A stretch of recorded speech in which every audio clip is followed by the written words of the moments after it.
Thank you, Libby, for introducing us. I'm going to discuss the requirements and what the exam, what you can expect from the exam. So it takes around 2 hours to complete, and that also includes the 30-minute warm-up period, which you will be provided with like lesson plans for the classes they will be interpreting, paper and pencil, and a dictionary. So during the exam, the IPA uses 2 video samples of actual classroom settings called stimulus tapes. And the first tape is used to assess like the interpreter's receptive skills, and the second is to assess their expressive skills. The tapes are chosen based on the grade level, whether it's elementary or secondary, and the sign language or system he or she is using, which they get to choose at the beginning. And then there are 2 sets of material for each classroom setting and language. So there's Form A and Form B to choose from. So you kind of have quite a few options.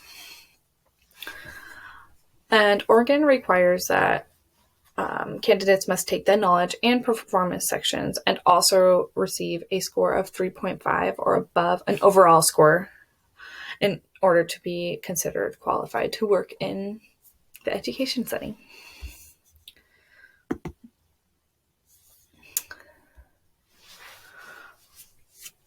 I'm going to dive deeper into the exam process and the evaluation process. So the evaluators use a Likert scale to assess skills, which ranges from 0 being no skills or 5 being advanced native-like skills.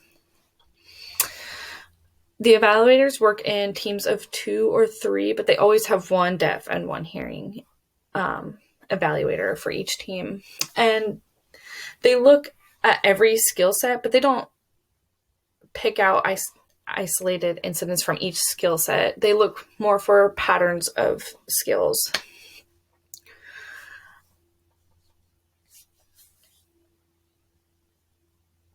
And then each evaluator will give us a score, and then that is averaged for each skill area.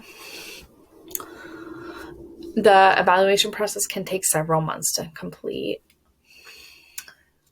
like up maybe even a year. I've heard it takes 6 months, 9 months, takes quite some time.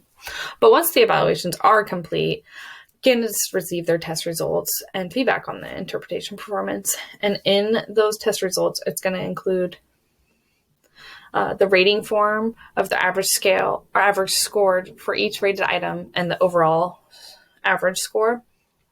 There's going to be written feedback on the interpreter's strengths and weaknesses. There's going to be suggestions on how to improve areas in need of development. And then also at the bottom, there will include a glossary of the EIPA terminology so that the interpreter can reference the glossary for the terms discussed on the test results. And now I'm going to pass this off to Grace and then to Brinley, who will finish this off. Thanks.